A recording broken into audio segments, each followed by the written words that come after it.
When his soul awakens, something in his heart also begins to vibrate differently. If you felt that this video called to you, it wasn't by chance. You who have been waiting in silence with a heart often weary, asking the universe, will he ever understand? Will he awaken? Will we still meet again? The answer may be closer than you think.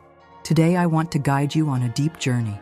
We will talk about the moment when the masculine finally awakens, about the call that touches his heart in silence, and what happens when the reunion between the twin flames begins to approach on the spiritual plane. This is not just another video. It's a sign.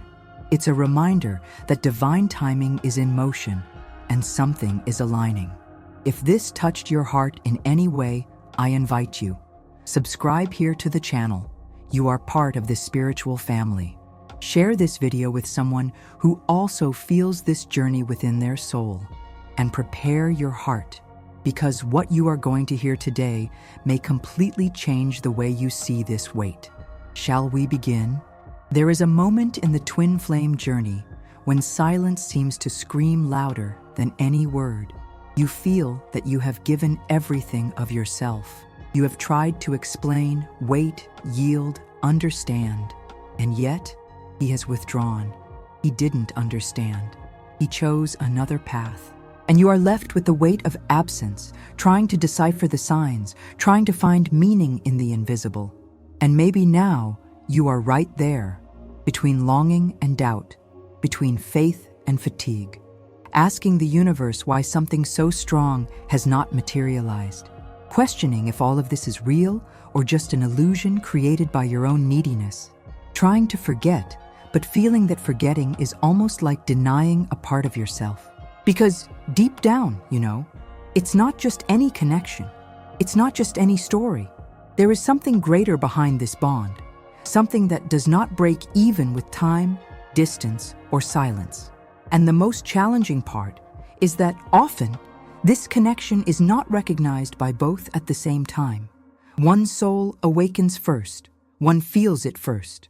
And while one already knows, sees, feels the depth of this connection, the other seems asleep, confused, trapped in the illusions of the material world, afraid of surrender, burdened by past wounds. This generates immense pain, a feeling of spiritual injustice, as if you are being punished for feeling so deeply, while the other simply walks away. But what if I told you that behind this silence, something is moving, that the universe is not on pause, that even when it seems everything is still, there is a deep work happening behind the scenes of his soul, and that this distance may not be an end, but a preparation, a spiritual gestation that precedes a sacred reunion. He didn't leave because he doesn't love you. He withdrew because he wasn't ready to hold something so pure yet, because this connection demands truth, healing, surrender, and courage, and his ego, until then, didn't know how to handle that. But something is changing. There is a different movement in the air. His soul's timing is beginning to align with yours. You may have already noticed signs, intense dreams, synchronicities, an internal call to look within and not outside. Perhaps you felt a strange force pulling you back to the center, even when you wanted to give up. This is not obsession. It is the soul preparing you. Because what is coming is not just any reunion. It is a call from existence itself for two halves to finally look at each other soul to soul, without masks, without escapes, without more delays. But before that, there are questions that need to be asked with honesty. Are you ready for this new cycle? Are you willing to let go of pain, attachment, the idea of how everything should be, to allow the universe to bring what is true? Are you becoming the kind of soul that magnetizes this reunion instead of waiting for him? Because the truth is that the reunion of twin flames does not happen because you want it to. It happens when both souls are ready. And sometimes the other needs your silence more than your presence, needs your love vibrating from afar, without demands, without control, without expectations. And it is at this point that many people give up, because it hurts too much to trust the invisible. It hurts too much to love without guarantees. It hurts too much to feel something so deep for someone who is still trapped in the superficiality of life. But if you have made it this far, it's because your soul knows. You didn't come to live just any love. You came to be a channel of ancestral healing, to break cycles, to open portals, to prepare the way for a love that is not of this world, but that manifests in it through your surrender. And that is what we will talk about today, about the time of awakening, about the signs that indicate he is finally ready, about what happens when the universe begins to prepare the ground for this reunion, and about what you need to understand, heal, and sustain within yourself for this union to be more than just a desire, that it be an expansion of your own consciousness.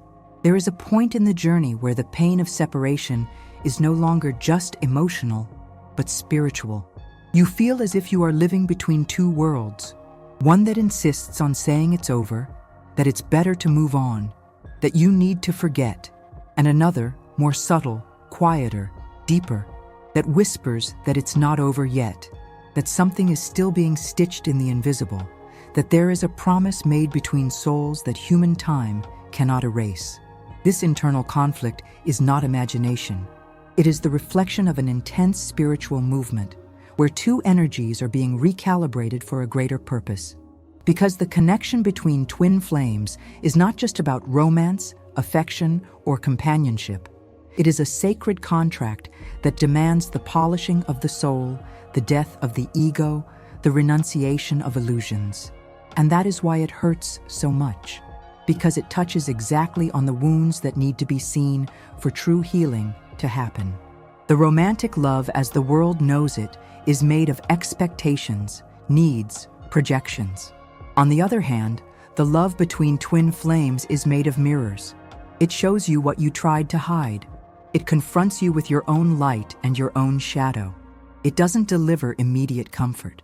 It forces you to grow, and growing hurts. That's why when the connection settles in, the ego collapses. The other may flee. You may want to hide. Fear disguises itself as pride. Control disguises itself as rationality. Resistance disguises itself as detachment. And in this theater of the ego, suffering seems to win. But it only seems that way, because what is being destroyed is not love. It is the illusion. Love remains there, intact, pulsating silently. But the mind tries to silence it. The heart tries to resist. And the body tries to survive this battle between what is felt and what can no longer be controlled. And meanwhile, on the spiritual plane, something greater is at play. Often, the distance happens because the universe hears something that hasn't always been said in words. A cry for help, a shout of enough, an unconscious vibration of exhaustion. When you love someone who is still spiritually asleep, you carry an invisible burden. You strive to keep the connection alive, secure, aligned, even when the other is not ready to reciprocate. This generates brutal energetic wear. And at some point, the soul asks for a pause. Not in anger, but in love. Not in despair, but in wisdom. And the universe listens to that request. Even if you don't realize it, it begins to rearrange the pieces. It distances the other, not as punishment, but as protection. Because if the reunion happened too soon, it would turn into a repetition of pain. And that is not what your soul came to experience. It came to be whole, not half, to be free, not dependent, to be a mirror of light, not a mirror of trauma. That's why the time of separation is also the time of preparation. The masculine, the one who often seems cold, confused, distant, also feels the absence, but he processes it differently. He doesn't rush to spiritual answers like you do. He tries to rationalize. He throws himself into distractions. He seeks other presences to silence the void you left, but nothing fills it, because it's not about the body, nor about touch, nor about the day-to-day. It's about the energy you carry, about the spiritual home he felt in you that now seems to have vanished. And it is in this silence, this distance, that something begins to move within him, not out of pressure, not out of guilt, but because his soul starts to be activated, One day, he wakes up, and something seems out of place. He feels nostalgia, but doesn't understand for what. He remembers you, but in a different way. Not with desire, but with reverence. With pain, yes, but also with love. A love he didn't know how to honor, but is now beginning to recognize. This is the beginning of awakening. The awakening is not romantic. It is uncomfortable. It's as if the walls of his world began to crumble. Old habits no longer bring pleasure. Faces that used to distract him now tire him. And in the midst of all this, your presence, even distant, becomes a beacon. Not because you are insisting, but because you learned to withdraw. Because you stopped chasing after him. Because you silenced. And in your silence, his energy could finally resonate with clarity. The universe does not err in timing. And if he is ready now, it's because something inside you has also realigned. Because you stopped expecting from him what you needed to give to yourself. Because you started to look at yourself with more tenderness, more firmness, more truth. Because you understood that you cannot save someone who has not yet decided to leave their own prison. And it was this understanding that began to heal the invisible threads between you. The pain of separation was the beginning of reconstruction. The resistance of the ego was the soil where faith needed to be born. And now, the spiritual approach is the sign that something is about to be revealed. Not as before, not as a repeated cycle, but as a new portal, where the reunion, if it is to happen, will be between two awakened souls, free, whole, ready to love without needing to lose themselves. There comes a moment in the journey when you realize that it is no longer about waiting for someone, but about returning to yourself. Not because you have given up on the other, but because you finally understood that everything that truly matters begins within. And it is in that instant that true healing begins. Because the pain, though intense, was never the problem in itself. The problem was the way you resisted it. The attachment to the idea of how everything should be, the expectation that the other would validate you, the belief that you would only be complete if there was an external reunion. But when you begin to release those ties, something inside you changes completely. Wisdom does not arise from what you learn with words, but from what you go through with your soul. And this crossing you made, or are still making, is exactly what is leading you to another level of consciousness. Because you are not here just to live a spiritual romance. You are here to become a channel of light, an awakened consciousness, a presence that heals simply by existing in truth. And part of that truth is accepting that the time for withdrawal is sacred, that silence is not absence, it is preparation, that distance is not abandonment, it is protection. Many think that surrendering is the same as giving up. But surrendering is one of the most powerful acts of the awakened soul. It is when you stop fighting against what is and start flowing with what needs to be. It is when you accept that you cannot control someone else's timing, nor force the awakening of those who are not yet ready to see. And in that acceptance, a new strength is born, a gentle but unshakable strength, a confidence that does not depend on external signs, a love that no longer begs, it simply vibrates. It is at this point that you begin to understand the value of your own energy field, because everything is energy. And the more you heal, the more you elevate your frequency. The higher your frequency, the less you become a magnet for pain, and the more you become a magnet for truth. The people who remain by your side are no longer those who feed your old patterns, but those who resonate with your new soul. Silence becomes your home. Solitude ceases to be punishment and turns into a temple, and you realize that what seemed like loneliness was in fact a call to replenish yourself. The other side feels this too, even if they don't say it, even if they don't intellectually understand it. Their soul begins to perceive that your energy has changed, that the presence which was always there, available, is now different, more centered, more mature, more serene. This destabilizes them at first, because their ego loses control. But over time, the soul begins to awaken to the frequency you are emitting, and that is when the true reunion becomes possible. Because before any union happens on the physical plane, it needs to happen on the vibrational plane. You begin to see that it is no longer about chasing answers, but about creating internal space for the answers to come to you. It is no longer about desperately seeking signs, but about realizing that you have become the very sign. That every step you take toward your personal truth reverberates in the field of the other. Because twin flames share the same frequency. What happens in you touches the other, even if they are still far away, even if they are still trying to distract themselves from what they feel. Energy does not lie, and the soul, when touched, does not return to its previous state. That is why this healing process is so essential, because without it, any reunion will just be a repeat of old wounds. But with it, the reunion becomes a new birth, not like before, not from need, but from awareness. And sometimes, this reunion doesn't even need to be physical to be real. There are reconnections that happen on the subtle plane and are so powerful that they transform your entire life. Because the most important thing is not having the other by your side, but being whole within yourself.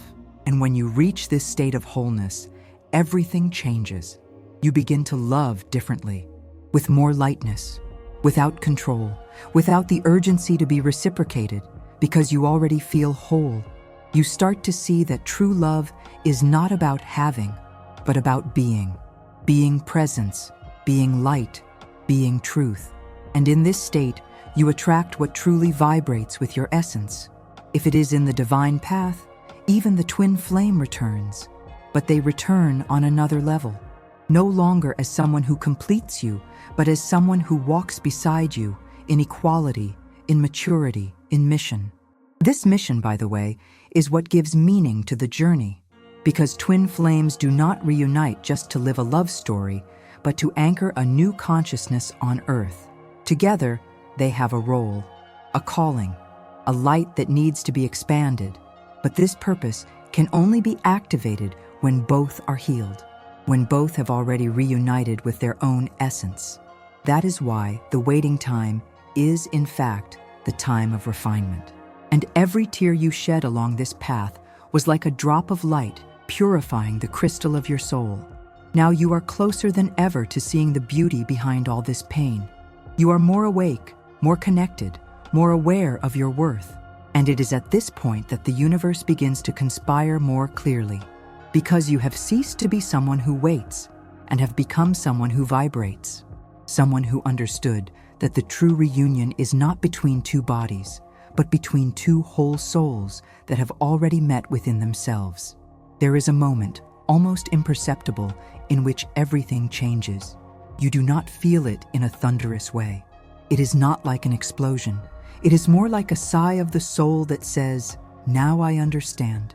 Now I see. Now I recognize myself." This moment marks the encounter with your higher self, the part of you that has always been there, but that has so often been suffocated by fear, by doubt, by the desire to be loved by someone who did not know how to love. This encounter is silent, but sacred. It is as if something ignited within, a calm, constant fire that begins to illuminate all the parts of you that were once hidden. And you begin to remember who you are. Not the woman who suffered waiting for someone to change. Not the soul that pleaded for attention or validated its own existence through the gaze of another, but the divine spark that you carry, the strength that comes from your essence, the truth that pulses at your center.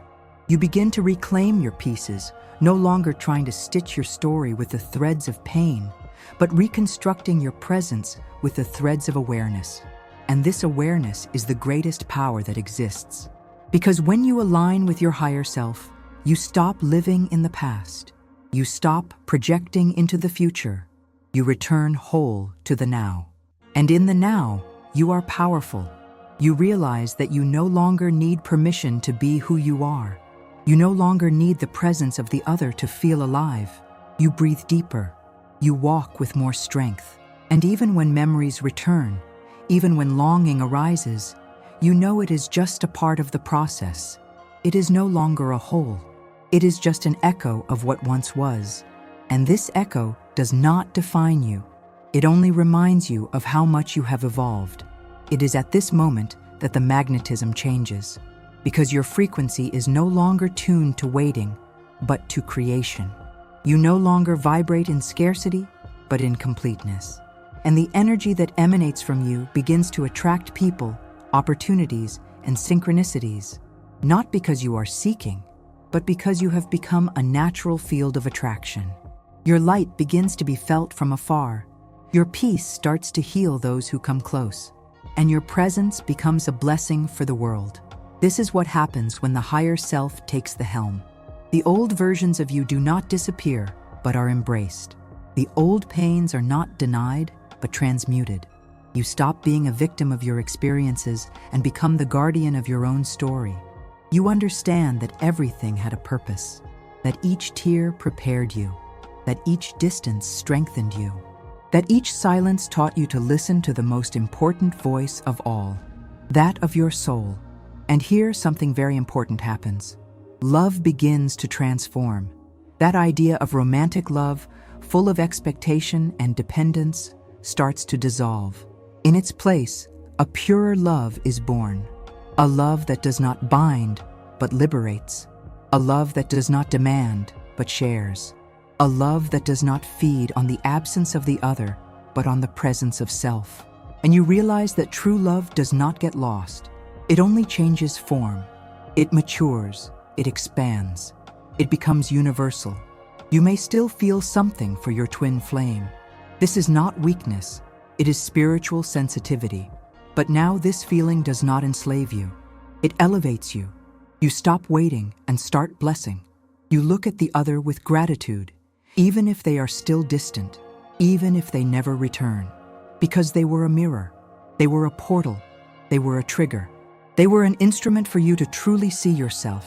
And this recognition is the greatest forgiveness that exists.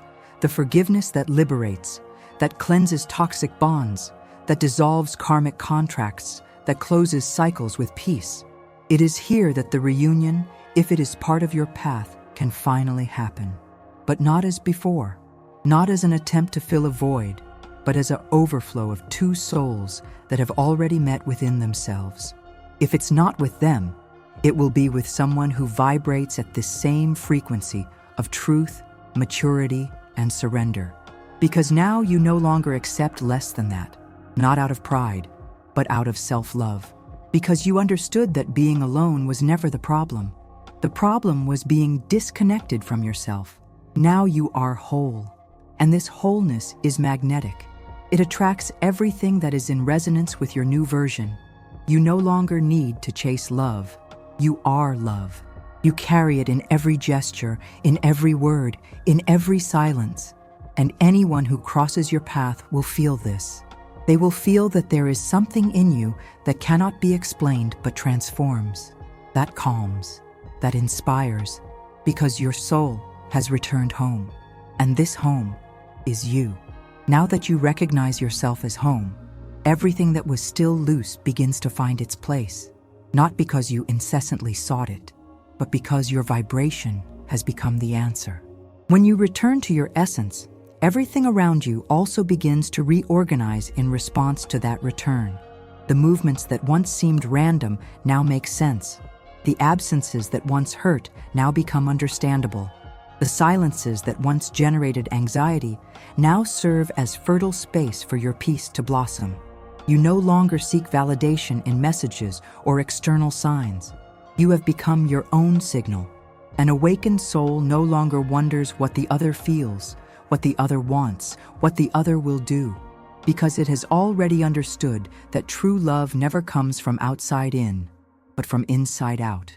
And when it returns, when it approaches, when it comes back, it is no longer to complete you, but to walk beside you.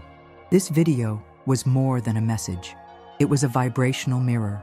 If you have come this far, it was not by chance. There is something in you that recognized this truth even before the mind could explain it.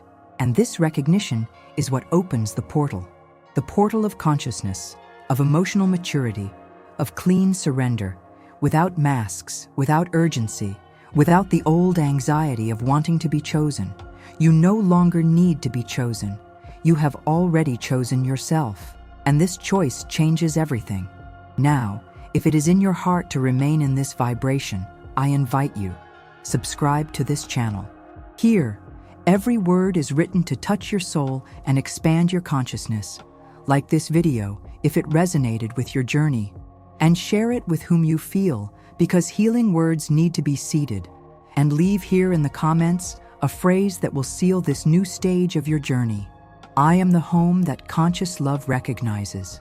Write as if planting a seed in the fertile field of the soul, as one who declares to the universe, I have awakened, I sustain, I vibrate this new frequency. And so that you carry with you the strength of this journey, I conclude with a simple yet profound truth. The soul that returns to itself no longer waits for love. It is love, and for that reason, it attracts it. The reunion does not begin when they come back. It begins when you stop abandoning yourself, and you have already returned to yourself. Now conscious love can find you.